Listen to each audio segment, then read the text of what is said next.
Fucking white monster, bro. Oh, hey, dude, I actually miss drinking White Monster so much. Can you get white monster in Bali? No, you can, right? But because of the import tax, it's like $15 for one can. No word of a lie. Are they So the I big have, ones? Like, what are these things? 500 yeah, like mil? that. Yeah, they've Oh, got the, shit. the Ghost energy drinks and like they've got them. They're just so expensive. I just can't bring myself to buy them. That's like a special treat. That's a special treat kind of thing, bro. I mean, Yeah. they're good, but they're not $15 a can good. They're not $15. So I haven't, the only caffeine I get today since I moved to Bali is literally just coffee. And now I'm like super sensitive, really, really sensitive to caffeine. If I have two Really? coffees, I'm done. Like, take me to the hospital. Shit. What do you like with cocaine? If you're sensitive to caffeine, bro. Man, you got to be in a serious financial position to be dropping $15 on a can of Monster and not thinking twice about it. I don't I even don't- think, I don't even think it's a financial position. I just like, there's just no way I can, nah. $15? Fuck no. this is a good conversation. What if you were like so tired and you had like an important podcast to be on and the only thing was a $15 can of Monster, would you buy it? For something as important as this, no.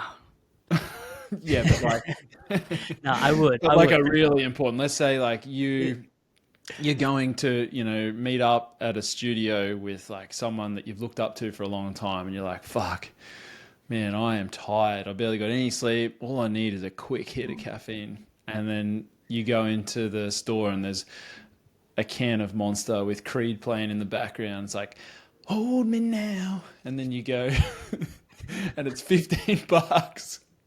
Would you buy it? Yeah, I think I'd have to buy it. Fuck, there I think you I'd go. just have to bite the bullet. Supply and demand, baby. That's how it works. But that's such a cool thing. Like, it's an analogy of like, why the fuck would you pay so much for a bottle of water in an airport when water's free? Supply and demand. Well, because you need it, That's right? exactly right. So that goes with so many things in life. Like people say they can't afford it, but it's just not as much of a priority because it's not solving a big enough problem. Anyway,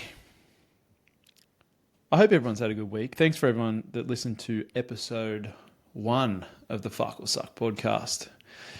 We are now coming into episode 2. Wes and I raw dog in this one, but we have got a pretty good handle on what we're going to cover today. This will be the last podcast of 2025. I'm talking as if we've done a bunch, but we've just done 2. Oh, it's been a big year, Wes. I mean, that podcast last week and this one this week. Yeah. But we I'm on the are limit. we are super excited to sink our teeth into 2026 and get some good guests on, shoot the shit, and bring you guys a ton of value, a ton of laughs, and yeah, we're just so appreciative for having everyone listen. Like, it was such a good response last week, eh? I was really surprised, actually. I re-listened to it twice, actually, and I enjoyed it. I was like, I Yeah. want to do this again. Re-listened to it, not for the fact that we were blowing our own horns, but like Wes and I have both listened, and we spoke about this quite in depth, but like we've listened to quite a lot of podcasts for many years, and we'd like to think we've got a bit of a hold on what a good podcast sounds and looks like. But most importantly, we re-listened to try and think, what could we do better, right? Mainly. Like, immediately, actually. The moment it was ready to listen to, I was like, okay, I need to listen to it right now so we can find out what we need to improve. After action review, baby. What went right? What went wrong? What can we do better next time? I don't know. I think it was fucking good, man. Like, and we appreciate your feedback, good and bad, guys. If you've got any suggestions or what, but don't come in here telling us you don't want the funny questions at the end, because if you say that, we're just going to tell you to fuck off. Because That's what we're looking forward to. the inappropriate questions are what make this bad boy. So what are we going to be starting off with today? What do you think? We're going to talk about 13 things that 2025 has taught us. And I reckon we go tit for tat, so one for one. Okay. And 13. hopefully for everyone listening, these things and lessons that have taught us things in 2025 are going to help you as well. I'm going to kick things off. So the first one for me was eliminating decision fatigue. I did this in 2 ways.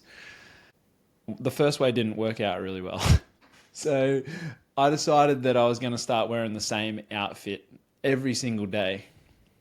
Was it Bill Gates that did this? Or was it... No, Steve Jobs. Steve Jobs. Steve Jobs. Both very successful men. Steve Jobs wore the same stuff. And Alex Hormozi does it quite often as well. He's like got the same outfit. And that's to eliminate decision fatigue. So I thought, if I just wear the same shoes, white socks, black shirt, black shorts. But by putting on the same outfit, the 2 ways was I bought the same shoes and I was like, I'm happy with these shoes. And I'm like, I'm just going to buy like fucking 5 or 6 pairs of these shoes. And then by the time I made that decision, they discontinued those shoes. So I had to buy a different type of shoe, but still a white shoe, right?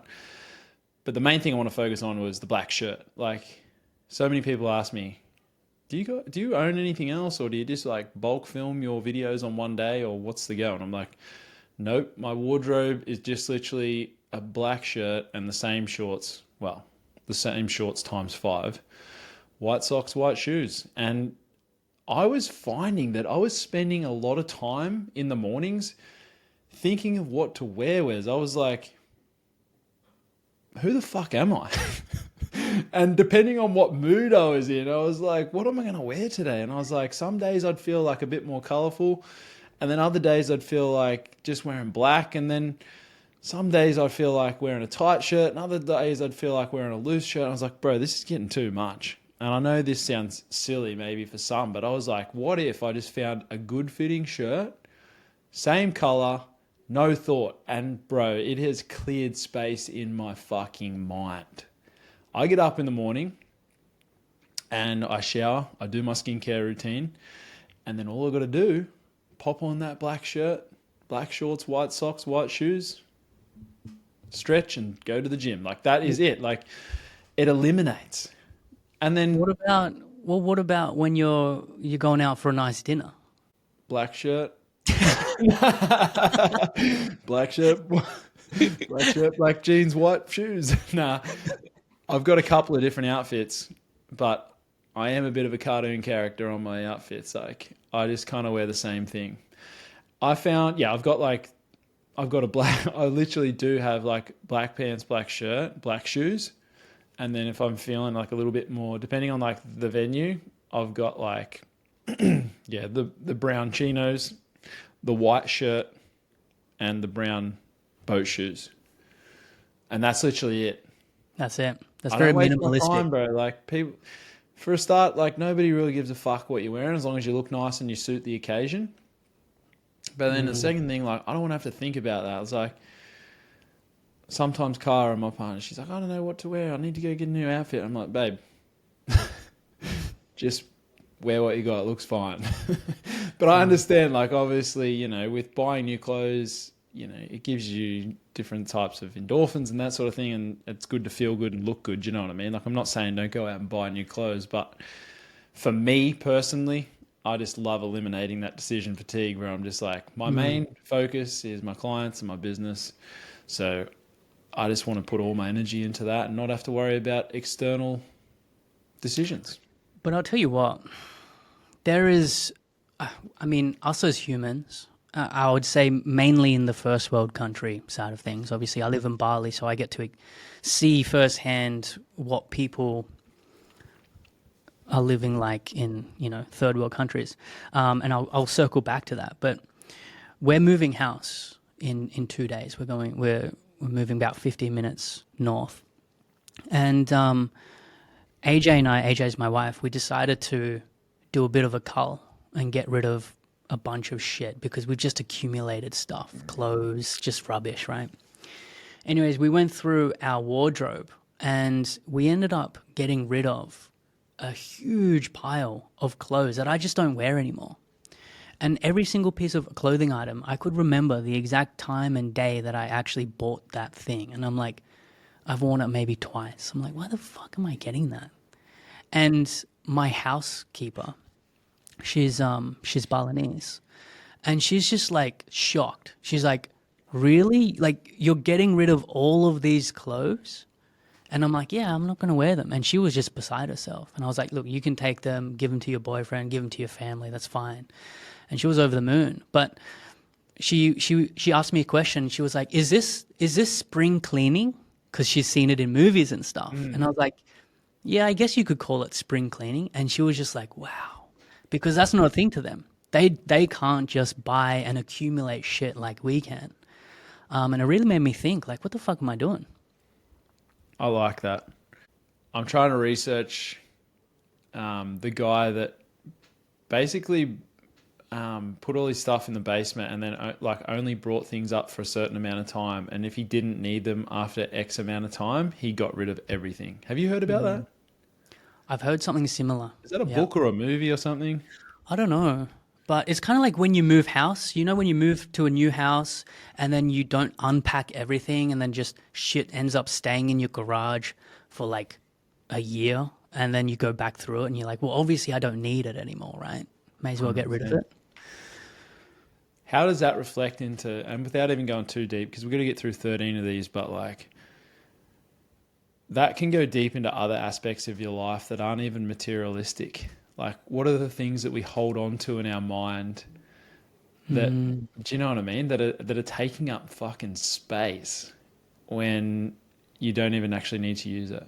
Like, think of the friendships that you hold on to and the stress that they cause. And then you finally cut that person out of your life and you're like, fuck me, why didn't I do that a year ago? This person's been giving me the shits and I just didn't want to hurt their feelings, but they didn't really give a fuck anyway. And now I just feel so much better that I don't have to tiptoe around them. Oh, for sure. Actually, if that's all right, this leads on to my first one. That has really helped me this year. And it sounds really simple, but in action, it is actually pretty hard. But it is, I stopped saying yes to things that I didn't want to do. Again, sounds simple. But I really got into the habit of just saying no to people straight out. Like, for example, I met up with an old mentor of mine, someone that I looked up to quite a lot. Met up with an old mentor of mine here in Bali. I was hanging out with him and I felt very, I felt very excited because he invited me to hang out. I was like, okay, cool, yeah.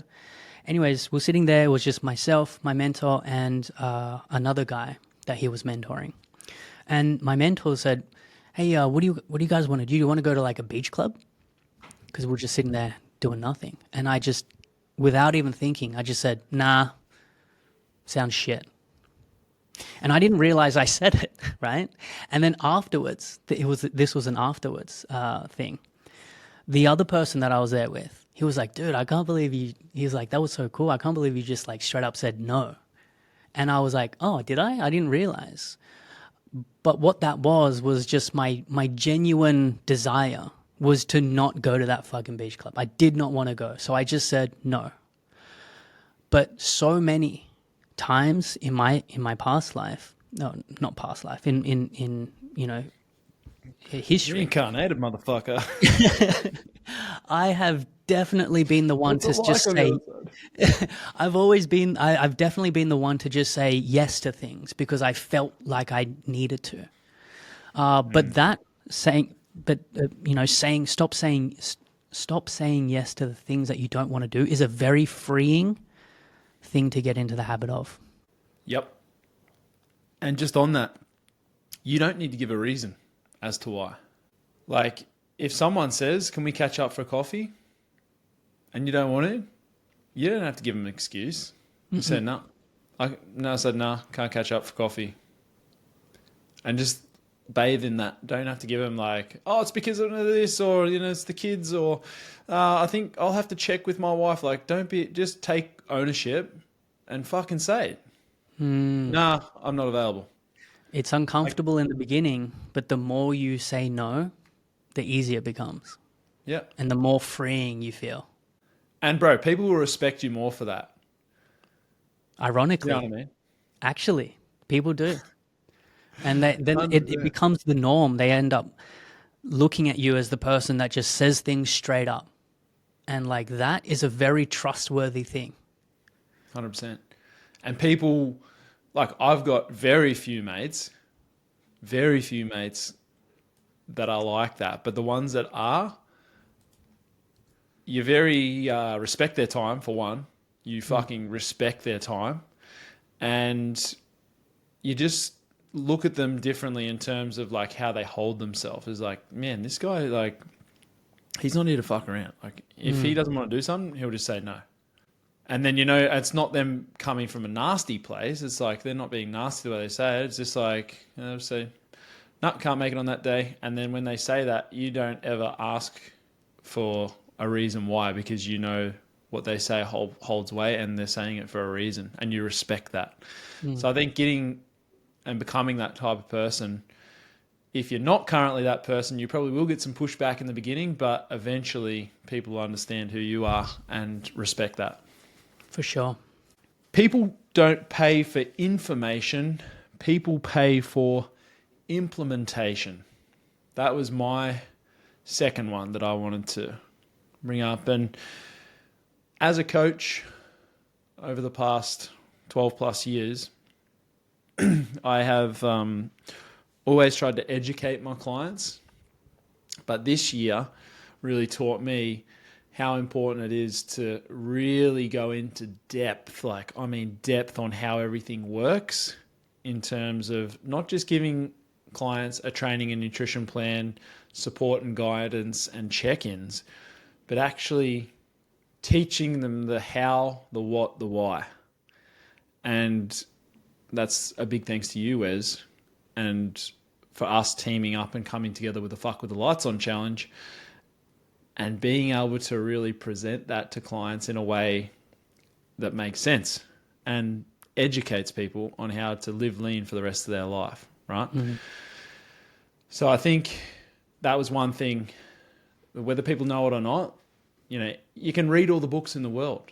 All the information is there, but what's different? Do you know what I mean? And that's what I think, people don't pay for information, people pay for implementation. And I really feel like that was something that I'd been trying to get across to my clients for a long time and finally cracked the code this year where I was like, fuck, wow. So I can sit back from 2025 and be like, really, really got that down to a fine art and we've nailed that together. Oh, yeah. I love our system at the moment. And you know what? It especially these days, man. ChatGPT, if you want to know anything, you got it in an instant. Even quicker than what we had with Google, just Google by itself, man. And even back just when, before AI, still finding the information that you needed was relatively easy. But I think, it's obviously the implementation and along with that, it's the community that people don't have, right? And something that I like to say to my clients and kind of that I've always liked to remind them is when someone is going through a weight loss journey, usually you're the only person in your family, amongst your friendship group, that is wanting to do that at the same time, usually. And that is a very lonely journey. And so, of course, it's important to learn how to do all of the things, which is what we teach. But doing it with other people that are in the same boat as you, in the trenches, trying to achieve the same goal, is also one of the most important parts, because your environment is going to be the thing that makes or breaks it. Yeah. I like that. And totally agree. What's your next one? So I would say my next one is, and this is obviously very personal to me, but maybe someone can resonate with this. It is follow the things that excite you, but don't be afraid to pivot if they stop being exciting. And so I've tried, I kind of went, this year has been a lot of soul searching for me. Obviously I have, my own coaching company, and then I try to go into coaching coaches, which we did briefly. This is why you and I know each other, of course. And then I tried doing social media stuff. I tried doing YouTube stuff. There's so many things that I've tried. And I think a lot of people would see me as someone that's just trying all of this random shit and seeing what sticks. And in a way, it kind of is. But what I'm doing from my point of view is I'm just following what I feel is exciting, and I do it. And I test it, and I sit in it, and I see how it feels. And the moment it stopped being exciting, or the moment I started to feel, I wouldn't say resistance is the right word, but when it stopped feeling aligned is the moment that I pivoted and tried the next thing that felt exciting. And this isn't going to apply to everyone, I don't think, because I think there are a lot of people that need to find something and just stick to it for as long as they possibly can. But thankfully, over the last 10 years being in business, I've come to learn about myself very, very deeply. And I understand, I have a lot of self-awareness about the things that I do like and don't like. And I think people get a little scared to pivot if they've decided to do something. If they said, all right, I'm going to do this thing now. And then they're afraid to pivot because it might look like they've failed to everyone else. But I say, fuck that, who cares? Yeah, just on that. That's been me for a long time. There's two parts to this. So I think like if you've got an end goal, so you can pivot off little things along the way. So like my end goal was always to, transform thousands of people's lives, educate people through health and fitness, cut the bullshit in the fitness industry, and just be real, raw, and honest, and be different to a majority of mainstream fitness influencers, etc. But that was always my mission. But along the way, I probably went down the road of getting too hooked up and not pivoting earlier. Like I would stick with one line of content for too long. But in the same sentence, that gave me the resilience to keep on going, because I was just like, yes, I'll fucking die before this doesn't work in my head. It's like win or die, baby. Like no matter what, I'm going to fucking just keep going and grind this motherfucker out. Like that's in my head. That's what I tell myself, like honestly. But I, especially, for us, like connecting this year that was one thing that you taught me as well. I can definitely relate to that. Is like, don't be afraid to pivot. Like you've got to be strong in your mind, and don't mistake giving up. Like pivoting is not giving up. Let's just make that fucking clear right now. Yes. Just because you are pivoting doesn't mean that you are giving up. It doesn't mean you are shifting gears completely, going from one side to the other. It just means that you are adjusting to get to the end goal, right? And that end goal is going to be different for everyone. So absolutely, I think it's important to remember that. And it's a tricky one, isn't it? Because you don't want to pivot too soon. It's like that analogy of the guy underground that's chipping away at the wall, and he gets 2 centimeters away from reaching diamonds, and then he's turning around. Yeah. But I think you're right. The framework here is it taking you? Do you have that guiding light? Like, do you know the end outcome and the end objective? And is this pivot taking you closer or further away? It's a tough one. Yeah. I was going to share one, but I'm going to bring the next one forward. All right. So this one suits what we've just been talking about. And my next one is be like bamboo. And what I mean by be like bamboo is I am the definition of a bamboo tree. So a bamboo tree takes 3 to 5 years underground before it sprouts on the surface. And that was me, 3 to 5 years. I was actually underground for 6 to 7. So I marinated underneath the soil for a little bit longer than the average bamboo tree. But it can reach full height in 6 to 8 weeks once it breaks the surface. Same. Exactly the same. I spent 6 to 7 years underground, posting every single day. Yes, I did see some growth. Yes, I made a living out of social media, but I wasn't making a living and impacting as many as people's lives as what my effort was or what I felt like it needed to be rewarded for. I was just like, fuck, I'm putting in maximum effort and I'm not getting back what I'm putting in. Like, I'm putting in some serious fucking hours here. And at times there, I wanted to give up a million times, but I'm so glad I stayed the course and just kept on chipping away and persevering. And eventually I broke the surface. And this year I started on, I think, 138,000 followers. And some people might think, wow, that's a lot, right? But the year before that, so 2023, that was the year that I went from 14 or 15,000 followers, I believe, up to 140 or whatever it was.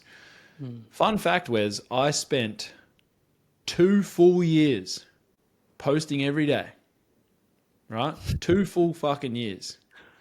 Yeah. That's over 600 posts. Yeah. And I didn't move off 15,000 followers. I was going down. Yeah. 14.2, I remember.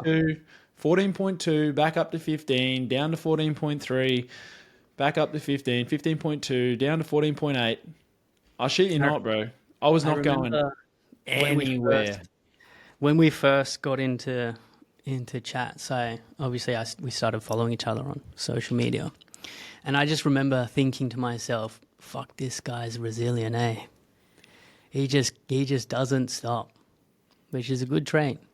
Bro, yeah, and that's the thing. Like, I burnt the boats, and I don't want to.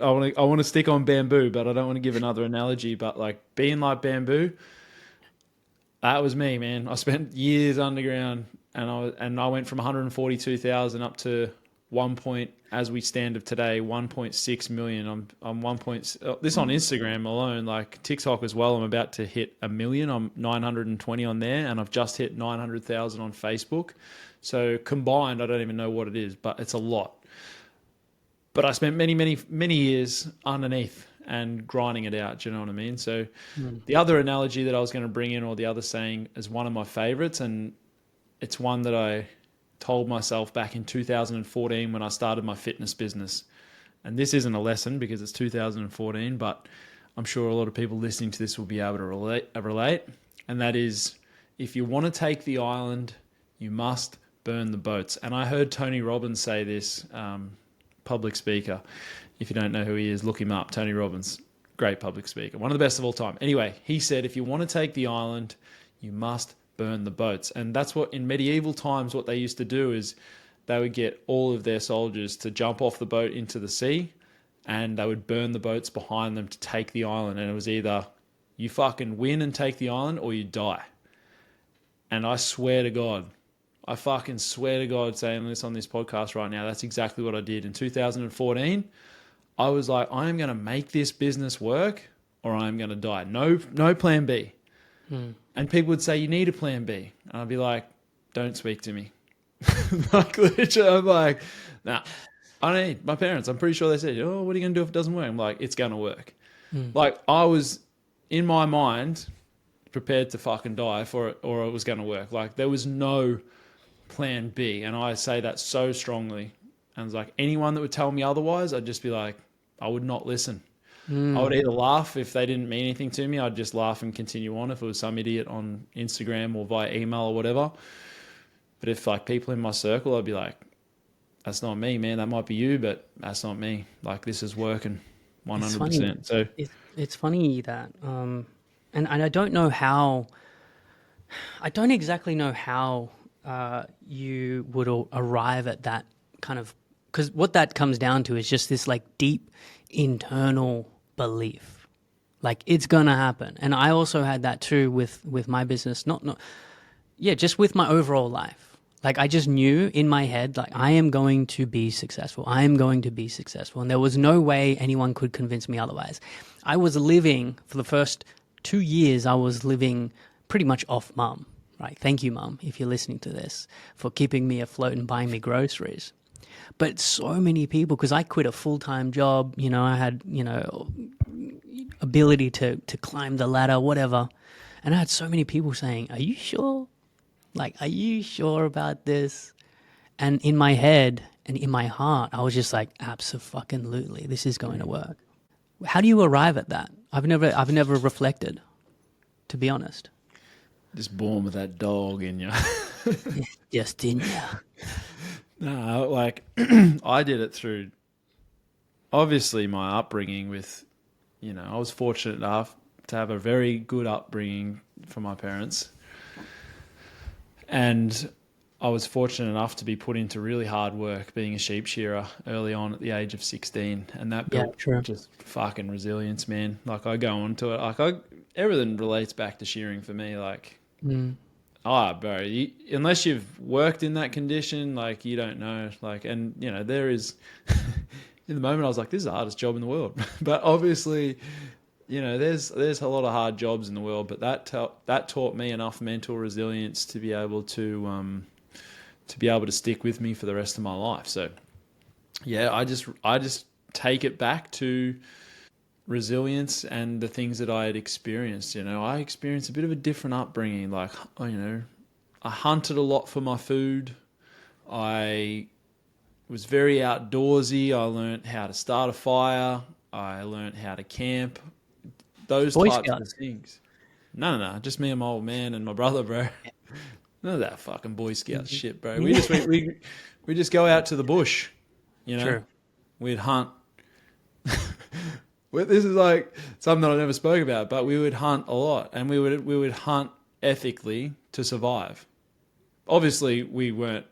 We still had supermarkets where we lived, but we did it as a way of like, that taught me. That taught me a lot, man, like that made me appreciate a lot. So when I go into the supermarket, I have a good understanding of the process. It's not just buying meat off the shelf. Do you know what I mean? Like I know what it takes to hunt, to kill, to prepare. Isn't that funny, right? Like a lot of people might be listening and be like, you took an animal's life, and it'd be like, like, unless you're vegan, like if you are, good on you. But like people that buy meat off the shelf, don't come to me and say that. I probably sustainably hunted that animal better than what it went through to get to your plate if you're buying it off the supermarket shelf. The upbringing, the way lived they a better raised. life out in the wild, man. And then I took its life. I hunted it. I used every piece of it. And that probably was a better experience for that animal than what it was in a sale yard, in a feed lot, to the bloody...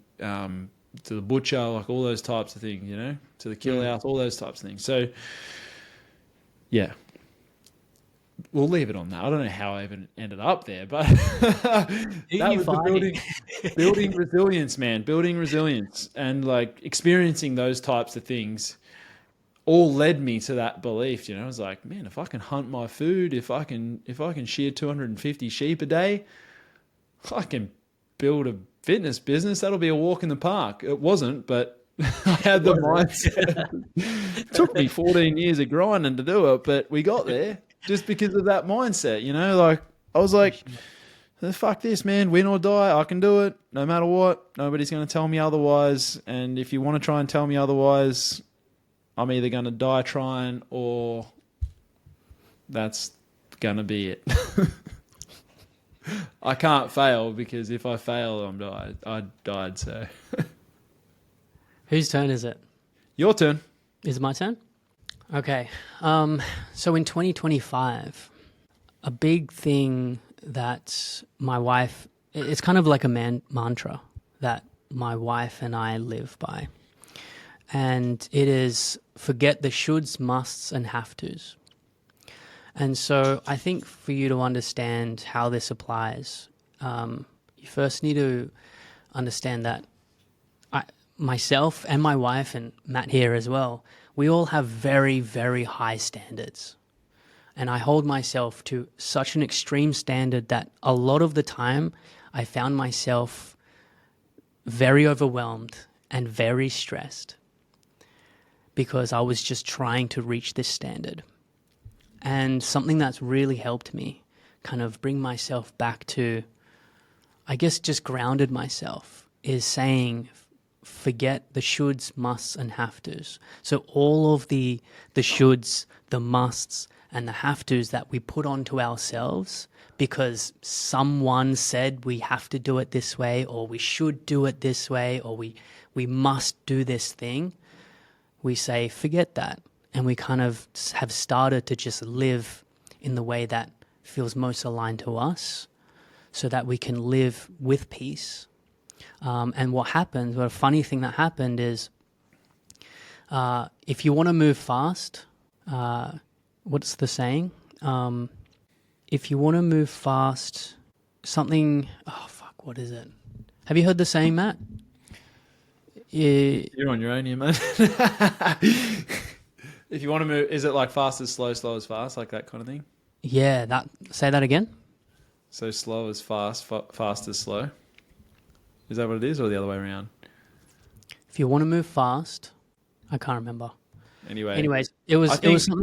Yeah, like a good one that's reminded me of that. Not to derail you there, but measure twice, cut once. I like that one. That's kind of like I don't know if that is in relation to. No, that's not in relation to this at all. Hey, don't fucking throw this back on me because you can't remember your lines, mate. I've remembered it. So it was, if you want to move fast, you have to have flow, right? And so what we started to realize is because we started to cut out all the shoulds, musts, and have tos, it created flow because we were living more in alignment and more in peace. And then that, as a result, ended up allowing us to move faster inside of business, inside of things that we wanted to do, inside of just overall life. Sorry I fucked that up for a bit. That's right. We'll leave all that in. Ethan, you better cut this out. Hey, this is what we do on this podcast. We're real, we're raw, we make mistakes, we're human, all right? We're not fucking robots. You're not paying for a chat GPT. You're not paying for anything listening to this, but you're not getting a chat GPT podcast. You know, we're unscripted, we're raw, and we make mistakes just like everyone, and we forget shit sometimes. We're human. No, I totally agree, man. And I don't think there's much to add on that because I think you've pretty much executed that very well. So that's a good one. I like that. What's yours? What are we up to? This is the best one of the pod. This is the one. I think we're going to name the podcast after this one. Beware of sharks that are disguised as dolphins. Beware of sharks that are disguised as dolphins. Obviously, everyone knows my social media grew extreme heights this year. And I had a lot of dolphins coming and circling my kayak, so to speak. Yeah, but they were actually sharks. They had pretty nasty fins and pretty sharp teeth. But they were, coming up to the boat saying, I'm a dolphin. This is the way to the shore. And I think I didn't allow too many of them in, but it's amazing how many people, will kind of like try and leech off your success. So I think that was one big thing for me. Without getting into particular stories, I don't know if we want to get... No, I think I'm not going to get into particular stories because I don't want to call any brands out. I'm not about that. But I had opportunities come my way where I was like, wow, this is a really cool opportunity. And then be like, sell me the dream. And then be like, yeah, it's going to cost you 120,000 USD. When I thought that it was an opportunity. Do you know what I mean? Like that sort of, a lot of dolphins disguised as sharks. Have you got a example of any things that have happened in your lifetime, whether it be personal or business, where you've had people in that situation? Well, I mean, it's kind of on that. When people start to see, I think the main thing is like remembering that most people are in for it for themselves. 100%. Right? Most people have selfish intentions, and that's neither a good nor bad thing. It's just a thing that is. And so, when you start to see some bouts of success, people start knocking on your door. And it's like, hey, and it's, as you said, dolphins that are disguised as sharks that actually just want something from you because they think you can give it to them. There's lots of stories. I don't want to mention any stories specifically, but it happens. It happens all the time. It's a real touchy subject, this one, isn't it? It's like we would love to tell you stories, but some things just are better left unsaid. Unfortunately, like we don't want to cause heat over something. We don't want to give energy to those types of things. But the main Yeah. takeaway of this is just be careful of those dolphins that are disguised as sharks, because once you start to, like Wes said, find that success, you'll have a lot of people come out of the woodwork. Man, I had friends that unfollowed me on Instagram, fucking unfollowed me, what I thought to be friends. And then when I hit over 1 million followers, all of a sudden, notification, look who's coming back. Bro. It's like, it doesn't have to be like a financial incentive, but like just things like that. It's like they don't want to know you when you're in the trenches and you're struggling, but then all of a sudden oh yeah, I know, Matt. Yeah, buddy. I used to know him from up in Townsville. I was like, fuck off, man. Like, you didn't want to know me when I was in the trenches struggling every day, trying to make ends meet. And now all of a sudden when I've hit success, it's, you decide that you want to come back and make that claim. Like, fuck off. Get the fuck out of here, bro. But like, I don't like to burn boats. Like, whatever. Those people come back into my life. Okay. Like, I don't have spite, and I don't waste emotional energy on things I can't control. Like those sorts of things, whatever. But I'm not necessarily going to send them a nasty message or anything like that. I'm just going to not let them have space in my mind. But yeah. That's actually a good leeway into the next one. Something that I've really started to do 2025, and it kind of aligns with like the stop saying yes to things that you don't want to do. But this is set stronger boundaries across the board in every facet. If you can what I've been doing is time, right? My time is my time. And this year I've been very, very particular on who gets my time and when. And that's not something that I used to do. I used to spread myself so thinly because I was a yes man. I was like, yeah, I'll help you. And it's because I genuinely did want to help people or give my time away or give my energy away. But the moment I started to actually, kind of stop saying yes, but I set those boundaries and I held on to them like they were the most important thing in my life, that's when I started to feel a whole lot better. I started to feel whole again, if you will. And you know what, Wes? People don't really need your time. People need your mind. And we've proven that with the Fuck With the Lights On challenge. Like, we've built something with our minds and our combined of over 20 years of experience coaching. People don't need to, even though we do 3 calls a week for our clients where we jump on and do our support calls, but people don't need as much time as what they think when they've got a full curriculum and they can learn. Obviously, we're there for our clients every step of the way if anyone needs anything, but people don't need as much of your time as what they think they do. So an old business coach used to say to me, people don't pay for your time, people pay for your mind. Like, how important is it to have someone that's got a skill rather than like having to pay for the time for them to tell you? Like, all you need is what they have. Do you know what I mean? So like, people don't need your physical time. And once you start setting boundaries with your time and, putting systems and processes in yourself to be able to, not push people, but navigate people to your mind, then that frees it up. And I suppose it's like taking ownership within yourself as well, right? Like, you can't be a fitness coach and getting annoyed with your clients because they're reaching out to you all the time, but you haven't built the resources to be able to send them there when you know it's a problem. For sure. I'm going to mention this one. So one thing that I implemented this year, big time, which is kind of on the business topic, is implementing decentralized command. And so I don't mess this up until it's really clear. I just wanted to read this to you guys. So I got this from Jocko Willink, Extreme Ownership. Decentralized command. That's one of my favorite books, by the way, guys. If you haven't read it, I'd highly recommend it if you're into business or just want to be more aware of your subconscious and take ownership of your own actions. I would highly recommend it. Extreme Ownership by Jocko Willink.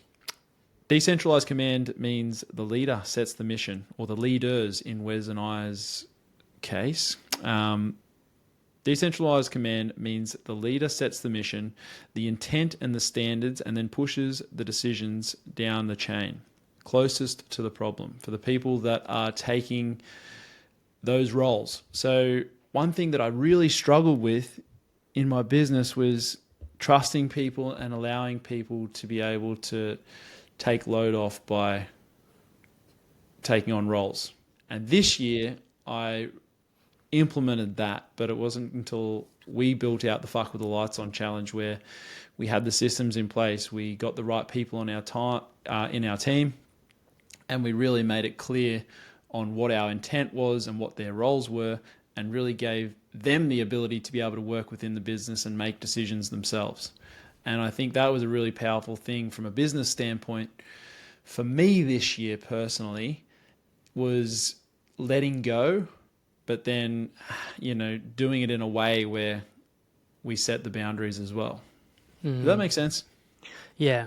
You were a tough one to crack. I remember in the beginning, I could tell that you were very controlling, which is fair, because for how long did you do it all by yourself? Over a decade. Yeah. And so that's like a habit that you had to kind of get rid of. But look at how much growth you and I have seen just by you allowing that to happen. It's been actually implementing decentralized command was one of the best things that I did. Yeah, for sure. And it allows you to grow the business, but most importantly, change more people's lives, because doing it yourself, you can only have an impact on so many people. But when you develop a team with the same core values and you set the mission and allow them to be able to implement their plans, makes a big difference. For sure. What's your next one? The next one actually... Two more.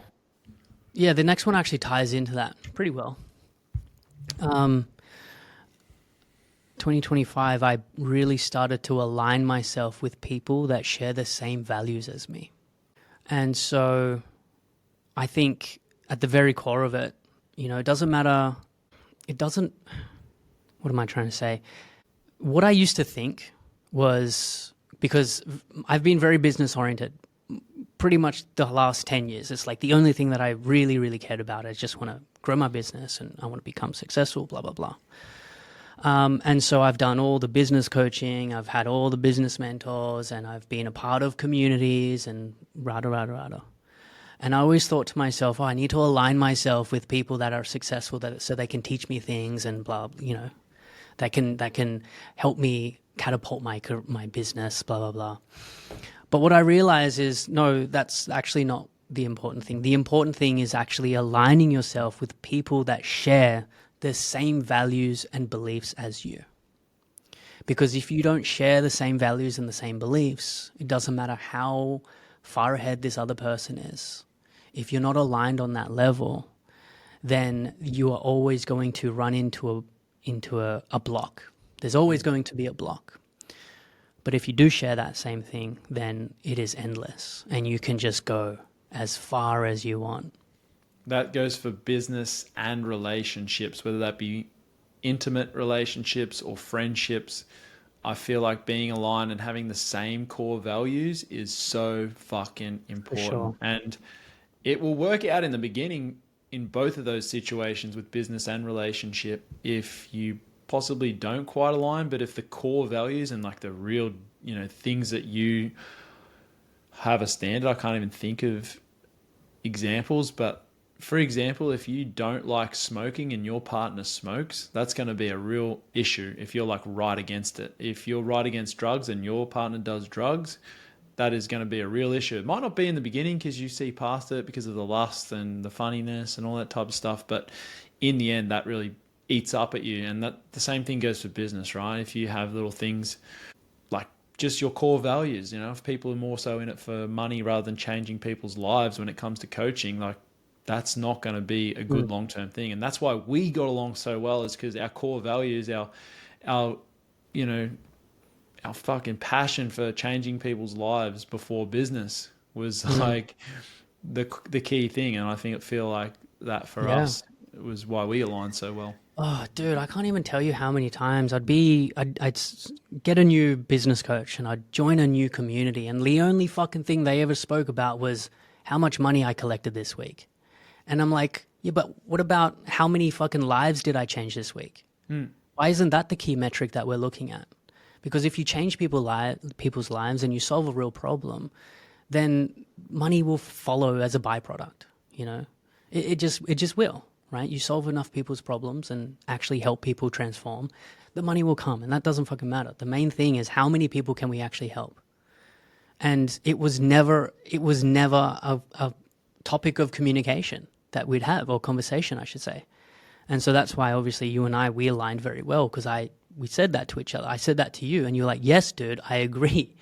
And, you know, obviously the rest is history, but yeah, dude, 100%.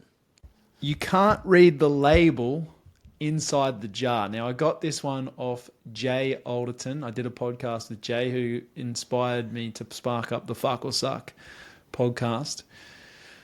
He would say it a lot. You can't read the label inside the jar. You've got to look up and out rather than down and in. And that's kind of the same one. I put those two in the same box, but making sure that you are tapping into your subconscious mind and stepping outside of your body and really understanding, like, what am I doing right now? Like, why am I doing this? Am I stuck in these habits? Do I need to look up and out rather than down and in? And that was one thing I was talking about before with the decentralized command, is like I was looking down and in my business rather than looking up and out. When I implemented decentralized command, I could step back, breathe, and look up and out. And that allowed me to grow the business even more, because I wasn't so hard working in the business. I was working on the business. Absolutely. How many more do we have left? You've got one more, and then we're into some funny questions. Okay. I think this is the biggest one for me personally. And it was, I quit scrolling social media. Now, I don't know if Matt wants us to quit scrolling social media. Look, guys, don't quit scrolling. You know, just favorite me, Road to Aesthetics, Fuck or Suck guy. I mean, yeah. But honestly, this has been one of the biggest shifts, right? And I actually watched a really interesting YouTube video explaining, I guess, the psychology behind things that go viral. And what it is, right, on our Explore feed, as we're scrolling through, the things that we see pop up on our phone are usually the things that are going viral. And that's the reason why it shows to us. But for something to become viral, it needs to spark an emotion inside of the viewer, which is the reason why we react and watch and all of that kind of stuff, because it stimulates emotion. And so as we're scrolling through this, like, for example, let's just picture yourself, you're doing an hour-long scroll. The human body isn't designed to experience emotions on that level. Different, varying emotions constantly. Every single scroll is a different emotion, right? And so, you know, when you get, let me know if you've had this, Matt, when you've gotten to the end of a fucking hour-long scroll and you feel like, I don't know, a little shit inside. You're like, fucking hell, what am I doing with myself? I felt that. What's happening is your brain has just gone through multiple emotions all at once. And so it leaves you feeling deflated, you know, demotivated, a little bit sad, a little bit depressed, maybe anxious. That's what was happening with me anyways. And I was like, fuck, man, I got to stop this. Anyway, so I decided to delete all my social media. I haven't deleted my accounts, so they're still active. But I deleted the apps so I could get out of the habit of scrolling. And man, that has helped so much. I've been, over the last couple of months, the level of happiness that I've been experiencing, the deep connection that I've reconnected with my wife again has been amazing. And I've just been more present and kind of living in the moment. So if you are an avid scroller, I would say maybe in 2026, give up the scrolling and see how that makes you feel and compare. Or at least set boundaries around it, like buy an app lock or something that is going to help you limit your time.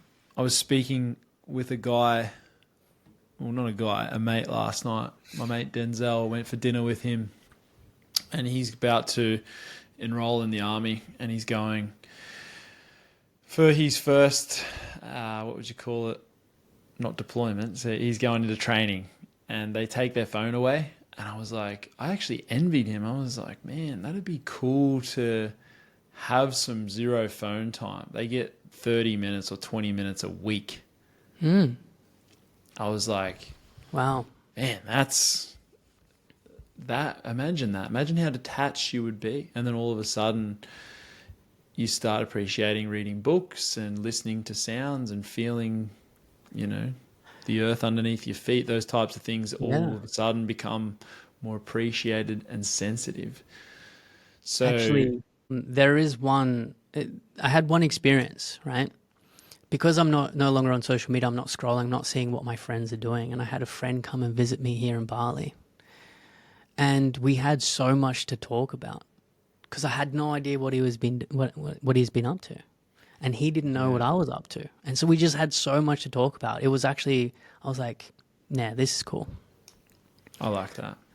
Well, guys, we hope you got something out of those 13 lessons from 2025 that 2025 taught us. So if you did, please let us know which one resonated with you, and we would love that. So this brings us to my favorite part of the podcast. It's where we ask some inappropriate questions, or not inappropriate as such, but just interesting. Now, I'm going to lube up and ease you into these questions, okay? Not going to go full raw dog to start, okay? So if it was acceptable for men to carry purses, what would you carry in your purse, Wes? Oh, that's easy. Lip balm. It's easy. I've got a purse. Lip balm, sunscreen, obviously my phone, my wallet, keys, and eye drops. Bro, what the fuck? Oh, man. I don't know. I think just phone, wallet, lip balm would definitely be the top three for me, and maybe a handgun. Yeah? A handgun? Nah, I don't know. That's what the card had on it. The card had a handgun on it. I don't know, bro. I think those three things, I don't need too much. I don't even know what girls put in their handbags. I think handbags are like or purses are like a bit of a thing of the past. I don't see, like if girls go out, you see them with purses or handbags, but they seem to be like a lot more of a thing of the past. Yeah, it's kind of like phone, wallet, keys for the most part. I think so. Would you rather permanently be on stilts or permanently have a foam finger on each hand? Like the ones that you get at the baseball games, or like the giant foam fingers. Oh. Can't take them off. I'd have to... Stilts. Would you? Yeah. How am I going to touch myself? How am I going to touch things and, pick up things? Is it just on one hand? Both hands. Nah, you need to be able to do things with your hands, It'd be hard on stilts as well. I'd go for the stilts, because how would you eat or hug your partner? Yeah, exactly. It's like those big giant hands in the way. Yeah. Is eating in bed gross? I'm not a big fan of eating in bed, bro. I don't do that shit. Fuck that. I tell you what, I used to. When I was younger. What would you eat in bed? What would you eat in bed? Like chips I'd do a and shit? sneaky trip to the fucking McDonald's, get nuggets, and I'd I'm lay flat in out, bed. that's a no for me. I would love to know people listening. They're probably like, yeah, I eat in bed. Like, I do not like that. What, no limits? You would eat whatever? No, it'd have to be like finger food. But I will say I don't eat in bed anymore because I've kind of grown out of the younger, don't give a fuck mindset. Right. Some of these questions are so inappropriate, bro. Would you rather get your girlfriend pregnant when you're 16 or get your wife pregnant when you're 60? That's hectic, bro. Ooh. 60. So the time that they're 20, I'm 80. Ooh, that's They hard. both have their. You try to live out that experience. That's I mean, very you both don't hard. have kids, but Because it's I more also so feel looking. like by the time I'm 60, I'm just going to be like, don't pest, like, don't bother me. Yeah, I just want to fucking imagine having a relax. 10-year-old when you're 70, bro. You just Yeah. want to chill out. You're tired. You want an afternoon nap, and that thing's just whinging. We got cricket That training this thing. afternoon. It's like, fucking hell, man. I'm struggling to get out of bed. Oh, but then 16, you're going to miss so much important things. You know what? I'd go 16 Would ya? because it might fucking snap some. I wasn't the best of children between the age of 16 and 24. I was a bit of a fuck. So I think it would have, slapped some sense into me, potentially. I think I'd go with 16 as well, to be honest. Just that's a lot to be dealing with later on in life. That is a lot to be dealing with later in life. If you could watch only one actor's movies for the rest of your life, what would it be? I've got one. One actor. Denzel Washington is my favorite. What's your favorite movie of all time? Wolf of Wall Street is my favorite, and I would Like I would Leonardo watch DiCaprio? Leonardo DiCaprio. He's got He's my some favorite actor. stinkers, bro. He has got some stinkers, though. Shutter Island, that's shit. Yeah, I didn't really like that, but I'd still watch it. Inception, he's in that, isn't he? Yeah. That's confusing.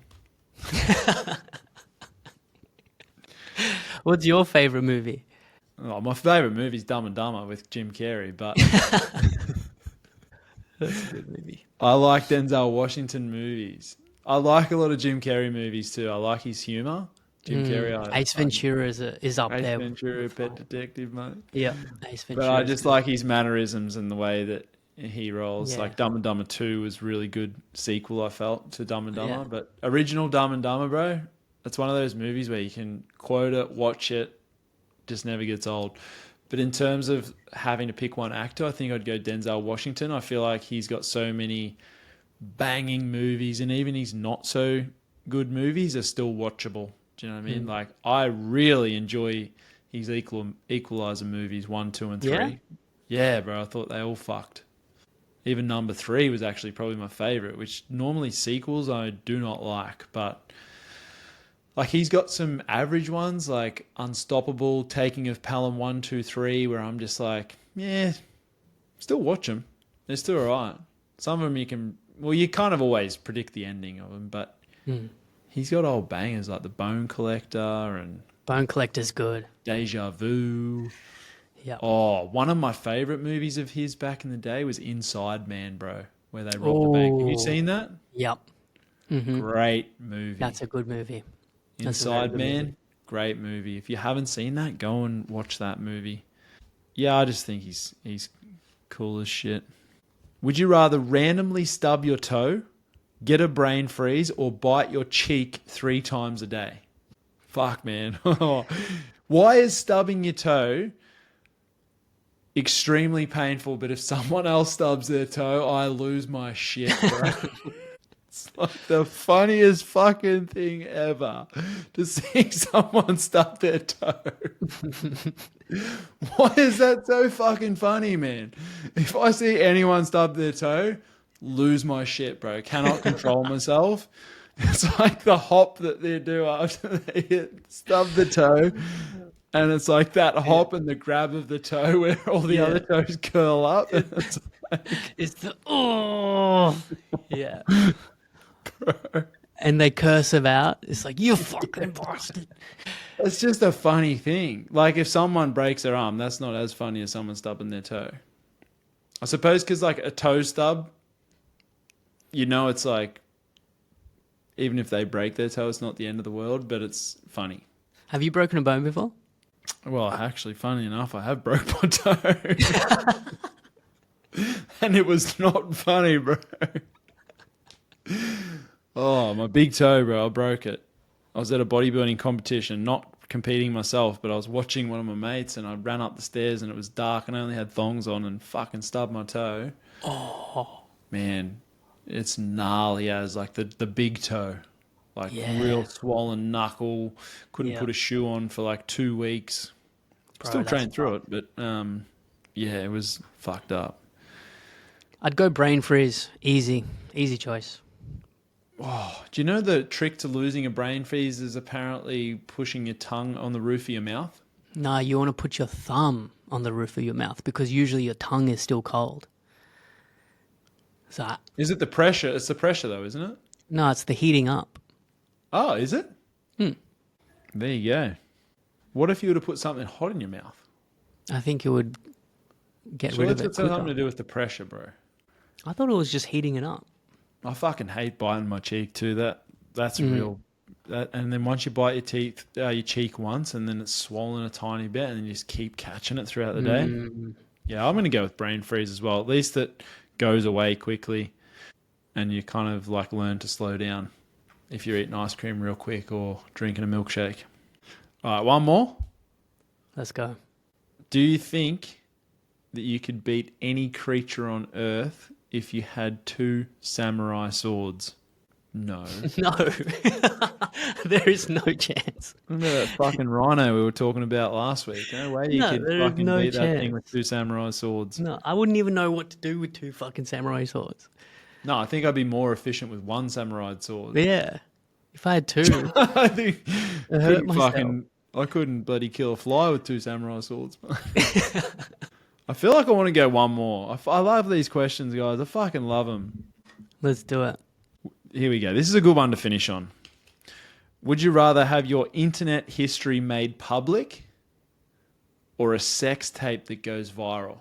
Oh, that's easy. Internet. Yeah, I'm not looking at any freaky shit. Nah. Nah.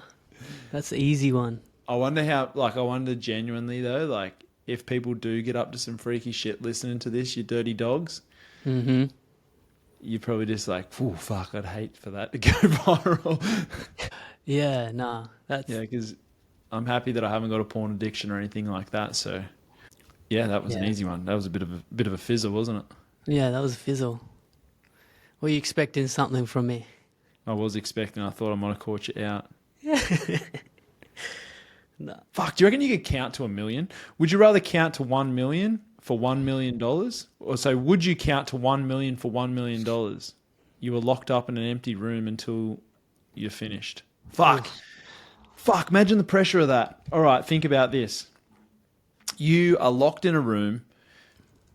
There's $1 million in a briefcase that you can see through a window on the other side. You can see the money. Imagine how frustrating this would be. You can see $1 million locked up on the other side of a bulletproof glass, and you're locked in a padded room with no food, no water, and all you've got to do is consecutively count to 1 million, and the $1 million is yours. But if you fuck up, you have to start at 0 again. Do you reckon you could do it? Okay, well, let's actually think about this, right? Because without water, I think you'd die. Because how long would that take? If you 1 million seconds. one number per second, so that's 1 million seconds, which is, let's have a look. How many seconds? That's 11.6 days of non-stop counting with no sleep, no food, absolutely. Oh, well, that's unrealistic then. So you can have water and 1 meal a day. And would you be able to sleep? See that? Like, yes, I reckon sleep, but you can't forget. You know, when you wake up, you have to start from where you left off. Fuck that.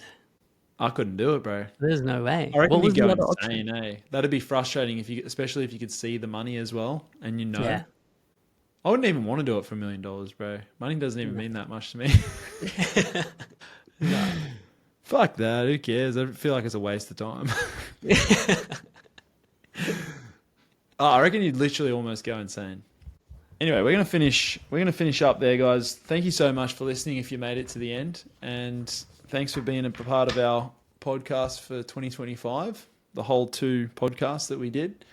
But we are thoroughly looking forward to bringing you regular podcasts in 2026. Can't believe I'm even saying that. We're going to be bringing some incredible guests your way and some incredibly fucked up questions. So thank you so much for listening, and we look forward to seeing you in 2026. Have a very Merry Christmas, Happy New Year, and we'll leave it at that. Thanks for listening, guys. We'll see you next year.